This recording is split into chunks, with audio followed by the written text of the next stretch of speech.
Welcome back, everyone. We are ready for our next session. I hope you had a nice coffee break. Our next speaker is called Vasco Gaspar. He is an author, speaker, and facilitator in the fields of awareness-based human flourishing.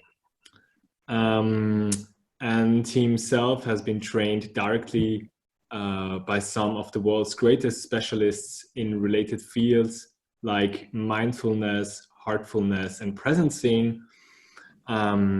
He has been working with individuals, teams, and organizations all over the world and has managed like this to reach more than 30,000 people in the last decade. He's also working closely with different global NGOs like Heartfulness Institute, the Search Inside Yourself Leadership Institute, and the Presencing Institute. And his session today will be about living an integrated life. Vasco, you're very welcome. We're very happy to have you here. Thank you very much. I'm very curious about this session, and I leave the floor to you. Thank you, Gregor, for the kind introduction, and thank you all for the invitation. And hi, Reda. Hello, Vasco. How are you? I'm fine, and you? Good, thanks. Thanks. Good to see you. Yeah, me too. So let's begin. We have only 13 minutes, so we'll try to make it. Yeah. So, Vasco, so Gregor has introduced you, so I will just skip directly to the questions. So we have some questions for you. We'll begin with the first question that was going around all this time, and I think that many all of us, many youths share. Is that so? In this time of trouble, because we are running through a special time, sometimes we get lost into so many things. I mean that so many things happens, and we can lose some directions. It means that we wake up in the morning and we don't know what's happened, what we will do, and we try to find out what is really matter, what is really meaningful. We are looking for something, and we want to do well. So what is, just briefly to introduce this discussion, some small advice that when we wake up in the morning, we keep going with our strength and our enthusiasm and motivation. Thank you. I think the United States, they say a curveball. It's kind of a challenging question, and I appreciate that you bring it to the conversation. I think, first of all, if we wake up, right, that act of waking up is something to be grateful that we could wake up, and we have. I don't know, most of us wake up in a place, they have a house, most of us go to the bathroom and open how you say I'm missing the word, sorry, English is not my mother tongue, but you have water running in the house, you have electricity, so we have a lot of things that sometimes our minds tends to look always for the future or for the past, and we forget about being here and being present and being grateful for what we already have. And I think it's important from that space of being present to really be aware of what's here, what's in your body, what's in your mind, what's in your heart, what's around you, because the world always changed, and the world will always change. So I think the only thing that shifted recently was probably either the rate of change or our perception of it, because our mind likes to control and like to make certain that it can control everything, but in fact we don't control much in the world. So and in the morning, Alain Devine, in his session, he was speaking about we cannot control the wind, but we can adjust the sails. And I come from a country, I'm from Portugal, And it's a country that in our past we used to have a lot of sailors. And for me, this is a good metaphor for sure, because the only thing we can really control is our sails, is our boat, is our instrument. And how can I work my instrument in order to be able to navigate in the sails, no, in the sea, and adjust my sails. So I know that this might seem a bit philosophical, and you probably want a practical answer. Yeah, But I'm coming to this. yeah. But it's sometimes just the simple fact of stopping, and we can do that now. Just the simple fact of stopping and just being aware of what's happening in this moment.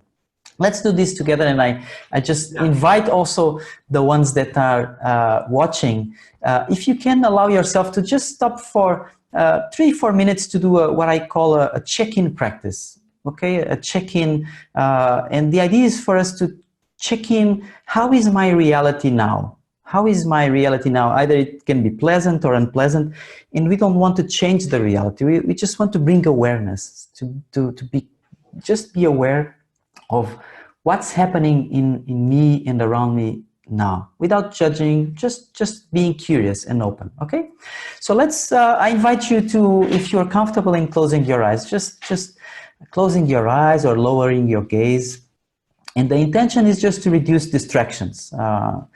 And some of you were doing the Qigong, probably already very in contact with yourself, and thank you for the session of Qigong. It was very nice.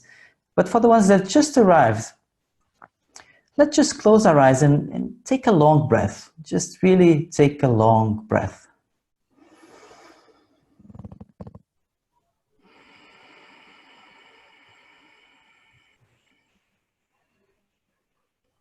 And now allowing the breath to just move naturally.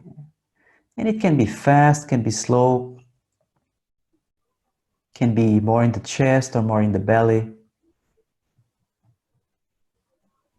But just be curious, just notice your body from your toes to the top of your head, and just ask the question of, what is alive in me, in my body now?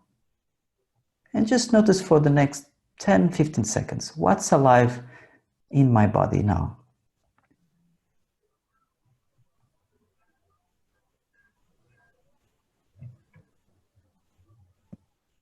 And now diving a little bit into the mind, into the heart-mind space, and ask the same question, just what is alive in my inner world? Thoughts, emotions, energy.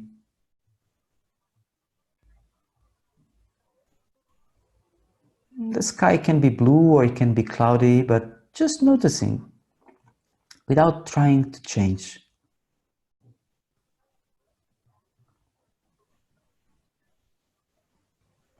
And diving just a little bit into the heart, just dropping into the heart.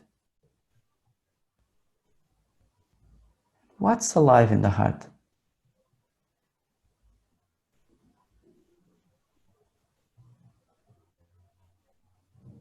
And from that space of the heart, just sensing the beings that you are connected with, especially now in the call, as you're watching this live session, other beings, other human beings are also watching. So just sensing that connection, heart to heart.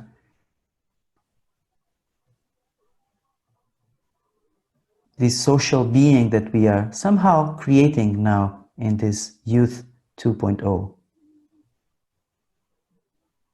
So taking another long breath and just coming back to the call and opening our eyes if they are closed.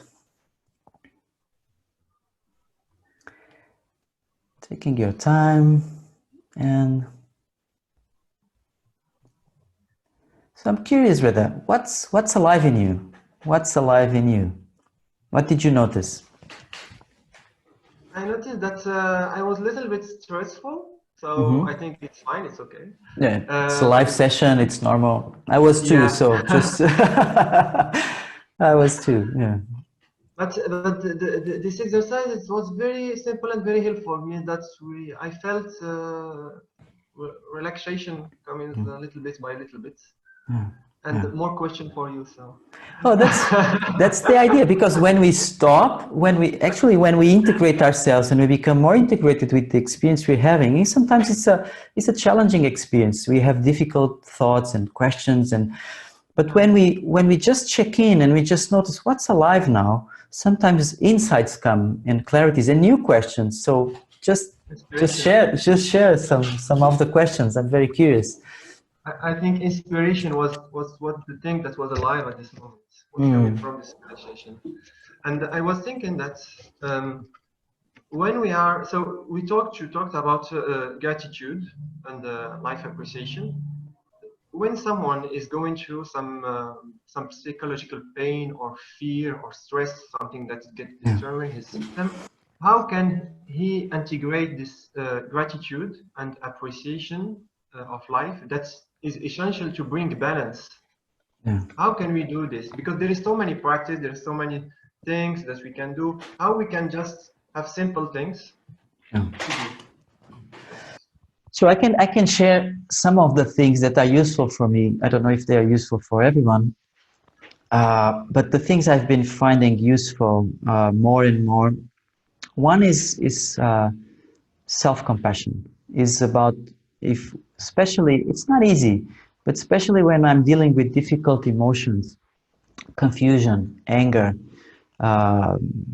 Sometimes even, I don't know, lots of difficult emotions. First of all, to understand that those are normal emotions and normal parts of us. It's like we have different parts. Our mind, it's like there's a lot of Radas living inside you. So one Rada wants to, I don't know, to go for this job, and another Rada wants to seek the meaning of life, and another Rada wants, I don't know if you relate with this, but psychology now, really, most of the psychology accepts the fact of this multiple mind, that we have not multiple personality disorder, but we have, the mind is multiple and we have different parts. And if we really turn the attention inward and really enter in contact with these parts, that sometimes they are sad, or they are afraid, or they are angry, or whatever. If we really establish contact with the parts, we understand that the parts are trying to protect us. Okay, so they have good intentions. Even the parts that sometimes commit things that are really bad, and imagine someone that commits suicide, and that's awful, of course.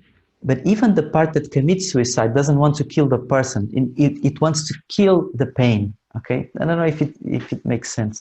So just entering in contact and understand that we all carry these different traumas from the past and these different parts that activated or needed to go into extreme roles, and to understand where those things are coming from, in kind of being at peace with ourselves, even if it's a difficult situation or a different part, for me helps me a lot. It opens space.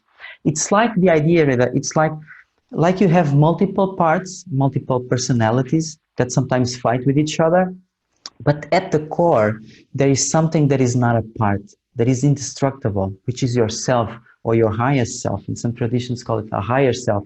You can call it different names, master, different names, but that space that we share, that it's indestructible, that it has compassion, it has clarity, it has a lot of the things that we normally want to always be in, but it's difficult sometimes to be because of the challenges of life. But just to bring this self-compassion, for me, it's very important. Another thing that's important, of course, for me to reach this part is before to be aware of what is here, because sometimes if I'm completely in that part, I cannot access this deeper source in my heart, and to have this space around the parts. Because when I have space, I can look at the parts, and then I can relate with them in a way that is compassionate and in a way that is healing, actually. And then after that, after being compassionate, then I can, and connected, then I can do something. And sometimes there are things I can do. Sometimes there are things I cannot do. But even in those cases, I can accept that I cannot do some of the things. So I don't know if this makes any sense to you, and I would love to hear your thoughts, because this is a dialogue. It's not a presentation or a lecture. It's a conversation. So what's in your mind? I'm curious. I have a rushing question in my mind, hearing all these things. So how can we, because there was a lot about compassion these last times, and how can we, do you have some small exercise that we can just try to be in touch with this compassion or self-compassion? Yeah, we can do sometimes a simple exercise. So there are many exercises that we can.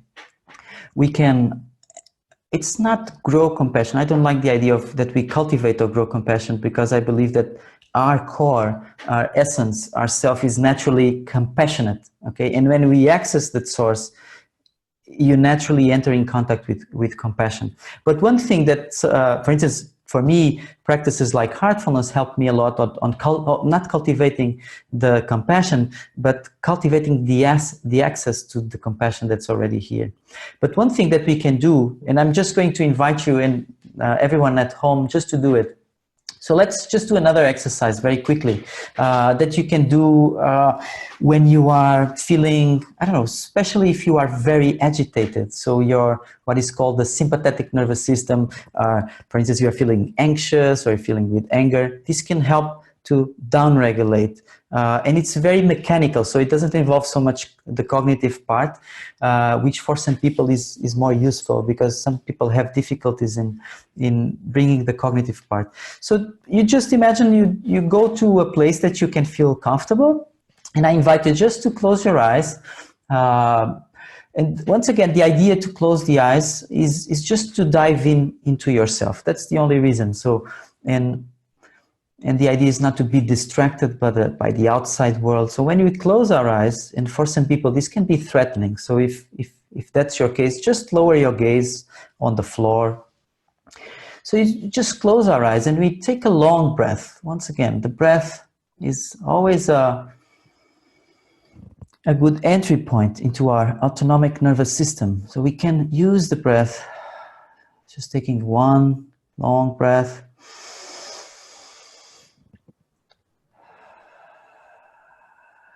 And now I invite you to put one hand in your chest and one hand in your belly, like if you're giving a hug to yourself.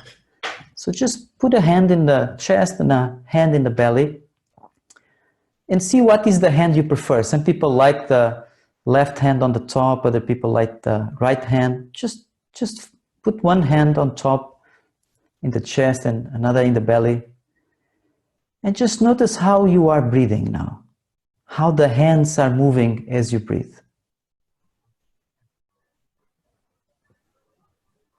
And see if it's possible to be the hand that it's in the belly, the lower hand, to move more, as if you have a balloon in the belly, and as you breathe in, you bring the air to the belly, and the belly goes out, the hand goes out. And then as you breathe out, the belly goes in, the belly goes in.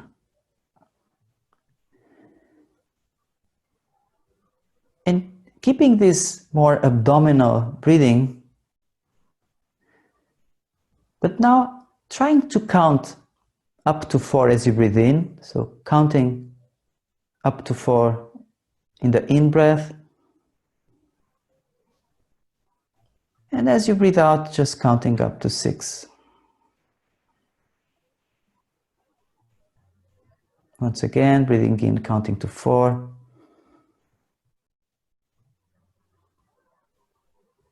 And breathing out, counting to 6.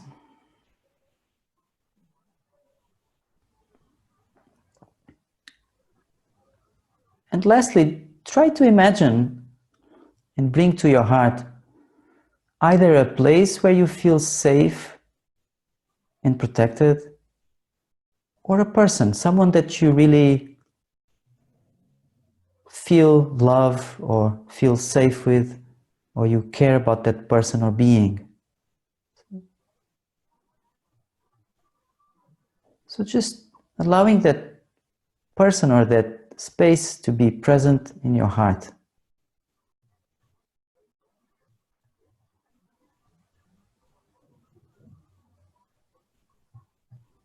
And if you access that space and you feel some sort of calmness or love or some positive emotion, you can imagine embracing those challenging parts, the sadness or the anger or other difficult part that is feeling some difficult emotion. Imagining embracing that part with this positive emotion. And if the part doesn't want to receive it, just respect that, just allowing the part to be as the part wants to be. So in taking another long breath,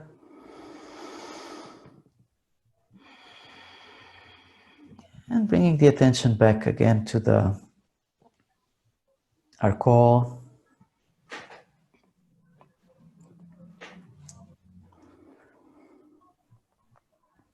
And we could continue the practice, and sometimes one thing that is useful when you are in contact with that more spacious place and grounded space, we can actually talk to the parts. We can actually establish contact with the parts of us that, for instance, are feeling afraid, and we can ask questions. So what do you need, for instance? What do you need? What are your needs? In the morning we had a nonviolent communication, and to establish a sincere and authentic contact with our inner parts, to really try to understand what do I really need? What does this part of me really needs? And when I establish that contact and the part feels heard, at least, normally there is just being heard, and it creates even more space. It creates even more. So hearing is also an act of love and compassion. So, but sometimes we don't hear ourselves. We are just here to the noise of the society that presses us to go in different directions. And nowadays, as you began in your question, there's a lot of changes, a lot of noise, it's very difficult to have clarity in the mind, because there's so many noise that comes into our direction. And not only that noise comes in our direction, because the problem is that it causes even more noise inside. It activates our different parts, the parts that are afraid and so on. And if we don't establish, if we don't root ourselves in a deeper space, like the heart, that is indestructible. It's something that cannot be. There's this space that is always there for us. We can always rest in that space, because that space has clarity, it has compassion, it has a lot of beautiful qualities, and it's always here.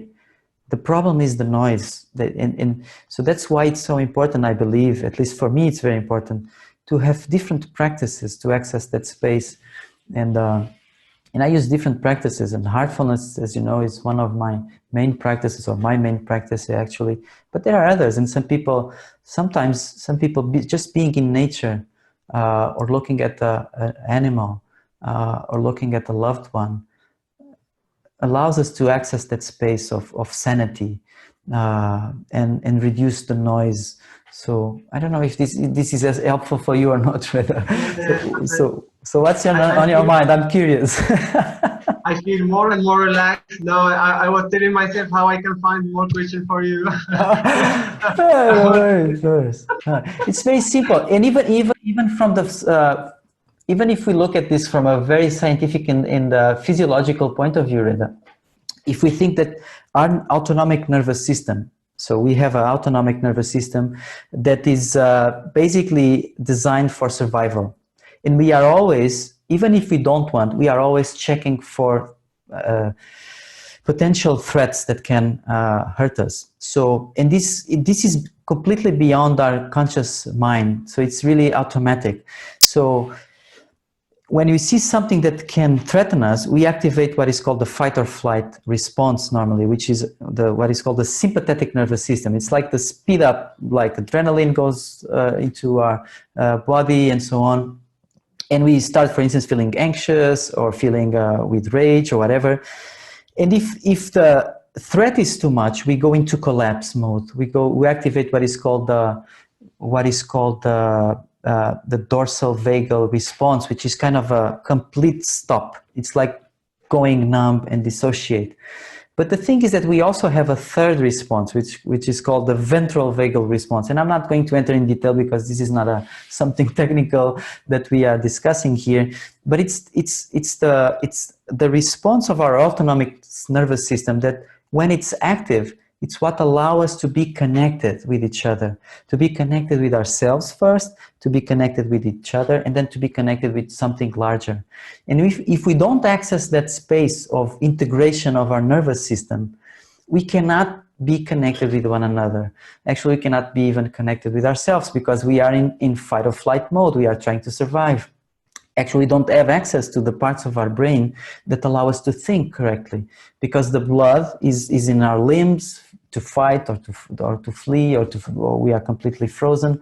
So even from a pure mechanical point of view, and mechanical, actually we are not machines, but let's use the word mechanical, we can learn, for instance, like things like breathing, just to integrate the nervous system and access this ventral response. That's what makes us also mammals and humans, and we feel good when we are connected.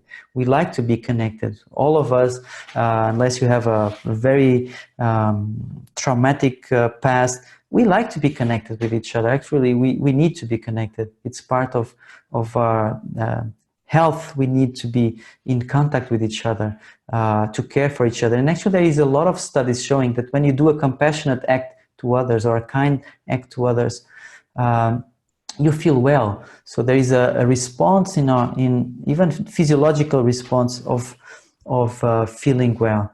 So the more you do well to others, the more you also do well to yourself. And even if you wish well to yourself, not from an egoistic point of view, but normally we feel well because it's sanity. It's about. But if we think about most of the times we are our worst enemies. When we fail, I don't know if that happens to you, Reda. Sometimes we fail and we have parts of us that are completely criticizing us and calling us names and so on. Okay, and those parts. And the thing is that those parts have good intentions. That's the thing. Those parts have good intentions. So, but if we are not aware of that, and if we cannot embrace that with self-compassion, we can kind of enter in that destructive loop, so and that's not so helpful. Yeah. So we need to learn how to use this part in a useful way, in a positive way. Yes, that's very good, because the idea is not to get rid of the parts. It's really to, sometimes the parts, they go into extreme roles, and even though those parts don't want to be in those extreme roles, they were forced for some reason, for some traumatic experience, to be forced into extreme roles. But if you really dive into a critic, for instance, a critic part, sometimes the critic part is trying to prevent you to fail in the future. So, and the strategy that the part finds for you not to fail is to start to criticizing you now in order for you to become better, because that way the others are not going to criticize you because it already did. So it's kind of preventing. But if you understand that, and you can hear the parts that are useful, and the contents of the part that is useful for you, and at the same time the contents that are extreme, you can just integrate that in a healthy way. And you can even say to the part, okay, thank you for caring about me, but that information is not useful now at this moment. You can try that. And actually, if you talk to the parts, and sometimes if you even ask the parts, how old do you think I am? Sometimes you're going to be surprised, because the parts will answer, you are 5-year-old, or you are 8-year-old, or something like that. So, and you can actualize that. No, I'm 40, or I'm 30, or whatever. So, yeah. It seems like something crazy, but it's normally how it works. It sounds good. It's a good exercise. I will try it. We will try it. Yeah. We have some questions from the audience. So the first question is, So we have just 5 minutes before 5 minutes. Yeah. we end the session. Yeah. So why do we sometimes feel disconnected? Why do we sometimes feel disconnected? I would say that the disconnection normally comes from a survival response. So, and the disconnection comes from that dorsal vagal response that we have, because for some reason our autonomic nervous system sensed that it was not safe to be there, and sensed also that I could not act somehow. I could not fly away from there, or I cannot fight with the situation. So therefore, I distract myself not to face the reality. So the parts that normally distract ourselves, they are called in terminology of something called IFS, they are called firefighters. That's what we normally now use a lot. We distract ourselves a lot with social media, for instance. We are feeling bored. Imagine the situation. I'm feeling bored. So, I don't know, I'm bored, or I'm lost, or I'm not feeling loved, or I'm feeling whatever. So some difficult emotion is coming up. And sometimes we don't want to connect with that emotion. So, and because we don't want to be in contact with that emotion, because it's sometimes painful, we distract ourselves. So it's a movement of safety. So it's, of course, sometimes this if it goes to an extreme, it can lead to addictions. For instance, people use drugs, alcohol, and so many other things. Even meditation. Several people use meditation as a spiritual bypass, not to be in contact. So everything can be used for the good or for the best.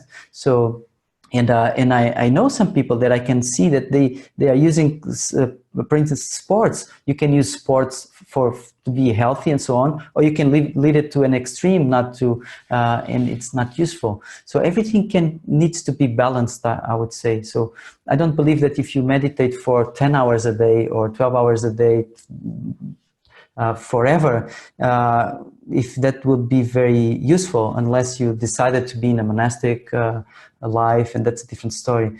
But for the regular human being, it can be also an escape.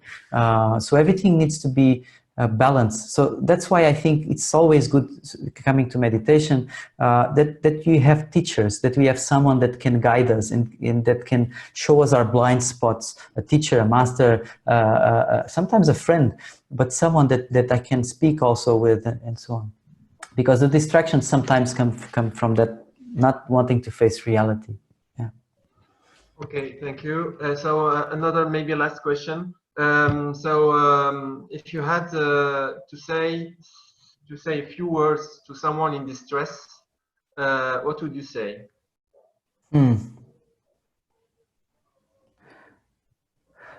I would say, first of all, it's normal to feel distress. It's part of the range of human emotions. So it's kind of normalized. That thing, everything is going to be okay. Oh, don't cry. It's not so useful, I think. I would probably say, trying to be with the person and curious, and trying to sense what the person needs, and respecting if the person doesn't want to answer, but just being there with the person, not trying to fix the person, not trying for the person to get rid of the distress, but really to be there for the person to feel that someone is with him or her. I'm here with you. And compassion comes from that space of I'm feeling with you, empathy, and I feel towards you, and I want to relieve your suffering somehow, but I don't want to fix you. I want to acknowledge that you are suffering, and I'm here in case you need me. Okay, so that sense of I'm here, and how can I be of service of the needs you have in this moment? That would be what I would say to that person, because it's normal, and we all go through distress. Yeah. Thank you, Rita. Thank you. Thank you all. Yes, thank you so much. Thank you, Gregor. Thank you. So thank you all. Of course, also Rita, so much. Thank you so much for joining as well. Yeah, thank you, Rita. It was nice. Really showing us. Let me just give a big shout out for you guys that organized this. This is beautiful, beautiful. It's amazing the work you have been doing. So thank you all that are participating in this. This is really nice. Thank you. Yeah. Thank you really much, both of you, for joining us today and for this really inspiring talk, also to embrace all aspects of us. even if they may seem unacceptable at first sight. Yeah. Thank you very much. Yeah, thank you.